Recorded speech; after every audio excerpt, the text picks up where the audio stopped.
Hello everyone! I've seen a lot of people comparing or talking about the similarities between Splash and Dread, so I wanted to do a bit of a discussion mainly centering around when should you pick each specific one, what do they do differently, because on paper these are both supportive weapons that paint the floor, have an emphasis on chip damage, and have a crab tank 200p special weapon, which is pretty similar, but I think that's about where it ends. I also want to put it out there that for most levels of play, you can pick usually whatever comp, and so the differences between these two probably aren't going to matter that much. This is mostly for the highest level of play. Why would we expect to see one or the other? You know, what makes it better? What are the differences? What do these weapons individually look for? So, let's get started with that. So first, let's talk about the Splash-O-Matic and some of the strengths and weaknesses it has directly compared with Dreadringer. First one of the strengths is that the weapon is a lot faster. It's a shooter, it has Burst Bomb for its mobility, it's able to reposition and move around the map much quicker and more easily than Dreadringer is. It's able to take different positions, rotate around. It's also a lightweight weapon, so it swims faster, its strafe speed is obviously faster. Basically, any mobility attribute is going to be better for Splash than it is for Dread, even if you try to factor in the curling bomb as some advantage there. It's not. The other one is damage numbers. Let's talk about the damage numbers this once. I guess this is less of a strength and more of a thing to note. At first, you'll see burst and think that this is a 35 damage number that you're playing around. But in reality, this is a 30 damage number, because pretty much every person is going to be wearing one sub of the bomb defense. Or to be specific, this is like a 33 damage number. It could be lower depending on the bomb defense, but typically one sub is all you'll see. So, you know, around 33 damage means pen is about the upper end of the things that'll be comboing with it. So there's a high emphasis of running weapons that do 68 or more damage on, you know, a Splash-O-Matic comp. So this could be things like both of the swords, it could be things like Slosher, it could be stuff like S-Blast, since it also has a burst bomb to help out with that. It could be Pencil, especially as like primarily the anchor you want with this weapon. Stuff like that has a very high importance of being picked with it. Another attribute of the weapon is its short range. We're going to get into the weaknesses here, but this weapon, of course, has very short range, and this has become more of a relevant problem recently, even outside of this matchup, because of mini-splaling, right? Mini-splaling has a little bit more range than short-range shooters, but Splash has a little bit less range than even most of those short-range shooters. So that means Mini can pretty comfortably outgun Splash in its range value, while also having a faster strafing speed. So the limited range of Splash often gets it into trouble where it's going to take fights against things that outrange it, and mini-splaling just increases that because now the support option might also be something that is an easy time staying away from you. Could also apply to Splash or Pro, where again it could stay away from you. So if anything, the range weakness has become more of a problem in this update. It is more likely you are going to be outranged by every single weapon on the opposing team comp. It's an intended weakness of the weapon, but it's there. Now, when we're talking specifically comparing to Dreadringer, the paint is also weaker. The ink efficiency can allow you to have more uptime for a bit, but Splash-O-Matic's paint is generally seen as weaker than Dreadringer's. You know, that splash is right there. Dread has a flat 27 points if you spread out your shots properly per slosh. This is undoubtedly more paint. It also paints significantly farther away than Splash does. If I, like, shoot with Dread, and I switch over to Splash, and I try to paint from the same spot, you can see that the Dreadringer paint will reach a good bit further. So, Splash paint range isn't as bad as the weapon's standard range, to be honest, but Dreadringer definitely has better painting range and better painting output, you know, just total paint on the floor. So in general, Dreadringer has a paint advantage. It's going to be weaker painting for Splash, meaning you're going to be a little bit more dependent on teammates being able to cover for that. The last thing is weaker fighting. Now, Splash does have better solo fighting power. It can kill faster than Dread, it has good mobility, and it has burst bombs that it can use for itself selfishly. But in terms of fighting with a team, it's very dependent on other weapons in order to have an impact on them. If you want your burst bomb to get value, especially often single burst, you need a weapon that's doing high enough damage to combo off that.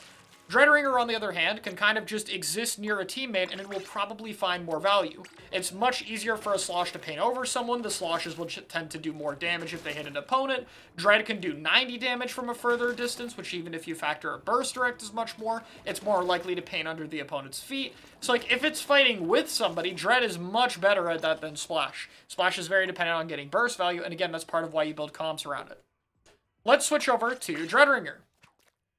So I've already talked about it a little bit, but more range, more paint, and AoE. So AoE, or Area of Effect, is the ability to hit over cover. Dreadringer obviously has this, and so if you need it in your comp, Dread can cover it. Splash can technically do this with Burst, but obviously it's nowhere near to the same extent as this weapon.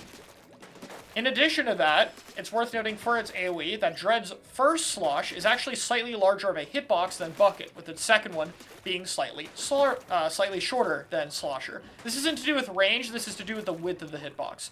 So it is a lot more consistent when you factor the ability to spread out its shots, that Dread will hit damage around covers. It's very good at dealing slight amount of damage to people hiding under ledges. That's what makes it really good at pairing with things like Blasters, Bucket, Rapid, or any other AoE option that could then more easily help it find kills over ledges. That's obviously utility that Splash doesn't have. We talked about the paint already. Let's talk about the damage numbers a little bit more. Dreadringer's first slosh does 48 damage, and its second slosh does 42 damage. However, the fall-off minimum for these is about the same, which is 35 damage. It's actually kind of hard to hit 35. You have to be very high up. So it's very rare that this will happen, but the absolute minimum is 35. So this will work with anything that does 65 or greater. But generally, my threshold would be 60 damage weapons. You are very, very rarely going to do less than 40 damage to an opponent if you hit them one time. This means it'll work with some weapons that Splash doesn't work as well with. For example, the 96 cal and other stuff like that. So weapons that do 60 and even weapons that do 40 will tend to pair a little bit better with this weapon, so that's worth noting. And then you're also playing for the combined hitbox. If you're sloshing from a high ground, your minimum damage is 70, and that's 70 with no way to bomb defense against it, meaning it will successfully combo with anything that does 30 or more damage. So something like an N-Zap bullet, for instance, or a crab AoE shot, for instance. Both of those are consistent combos regardless of the height. But again, very rare you'll do less than, let's say, 80 damage on this flick. So generally, it can work with stuff that does even lower damage. So for example, Dually Squelcher is not a good pair with this weapon, but Dually Squelcher's 28 damage can generally combo with one double slosh from the Dreadringer. Finally, on the strengths list at least, is more special outputs. We talked about paint, and these are both 200p specials, so as you might imagine, the weapon that can paint a lot better and further away more consistently will probably get more crab tanks throughout the game than Splash-O-Matic. This can again be helpful in specific matchups, for example, against the new mini Splatling. Being able to get more crabs is very useful when you're getting a lot of them broken by the mini Splatling Zuka, or if you're just trying to get crab before they can end up getting their Zuka. Special output is really important to try to compete against this thing with another HP special, and Dread is generally better suited at it than Splash-O-Matic. So what are the flaws of the weapon? It has two main flaws. The first one is its speed. Dread does paint under itself very well and paint to move very easily. As you can see, I'm not really having any problems here. But Dread is still a slow weapon. It still has a long windup, about 16 frames before it starts shooting, and after it shoots, it has a decent bit of lag. So the weapon, while not as slow as other options like Range or Dynamo, for instance, is still a slower weapon. However, what it doesn't have compared to things like Range and Dynamo is the ability to kind of check an opponent. So, let's say I'm camping this ledge, and there's an S-Blast above me, and I go right here, and I shoot my 90 damage. If the S-Blast also shoots at me, they can probably kill me before I can shoot a second time. This is one of Dreadringer's main problems that forces you to either space away, pair with teammates, or have some option to deal with it. Now, to be fair, both of the good Dreadringer kits, this one and the vanilla one, both have ways of dealing with that. Obviously, their bombs can do slight amounts of damage, curling being more situational, but it's there. But both of them mainly cover by their specials. If you rush a Dread, they can 90, pop Crab, shoot a 30 hit, something like that. Or even more consistently could just be Dread using a Reeve Slider to play off of that damage for more consistent kills with the giant 70 hit. Both of their specials give them a way to stop being rushed down by giving them some extra protection. Both have their own strengths and weaknesses, but it's worth noting that even with the specials for that factor, it is obviously still a problem for the weapon. Alright, so that's a long list. So generally, what are we looking for with our compositions? For Splash, I think Splash can typically stack with more slower weapons than Dreadringer can. So if it wants to pair with something like a Bucket and an S-Blast, that's not as much of a problem, whereas that comp speed might be a problem if you're pairing with a Dread, especially if your anchor is also Pen. In that case, you'd really want a Splash to make sure you have something in the comp that can be more mobile and move around the map. Another important factor is, of course, the burst bombs that I talked about prior. You really want to have as many weapons that can work off of burst bombs, 33 damage with bomb defense, as much as possible. So it's really important that you're actually stacking into weapons that can properly play off the damage. So options like 96, for instance, that we talked about earlier, that can't properly play off the burst damage, or other different options like a Tent, for instance, that don't play around burst combos, are not as valuable to run with a Splash compared to Dread, which might have different utility. So it wants high damage sources. And then the other thing I would talk about is Pencil. Pencil as an anchor is typically better with Splash. With V-Dread, we saw Pencil with both of them, because Pencil was really important for capitalizing off of Slider kills, and also for helping making sure Slider could cap zone. However, with the new Dreadringer, it's much less important to have a pen, and if anything, it could be more of a detriment. This is generally more passive than a Splash, it's slower, and Crab can overlap with the position more often, since you get more Crabs. By contrast, Splash is fairly quick, can set up more aggressive Crab spots, and is more self-sufficient on its own. It doesn't need as much help from teammates, which makes it a much better pair with Pencil in particular. Dreadringer can generally do really well at covering comps that would normally lack some options that you would have to spec into. These would mainly be things like AoE, paint range, or other options like 60 damage weapons.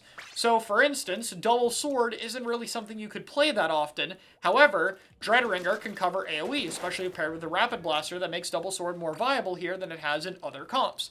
Another example would be something like a Dually. Typically, Dually can overlap with Splash to have too much short range, which makes it generally not a great pairing. It does better with something like the new Splattershot Pro, or as you might have guessed, the new Dread, where it can cover both range as well as AoE for the Dually, helping it with matchups that would normally be a problem for that weapon.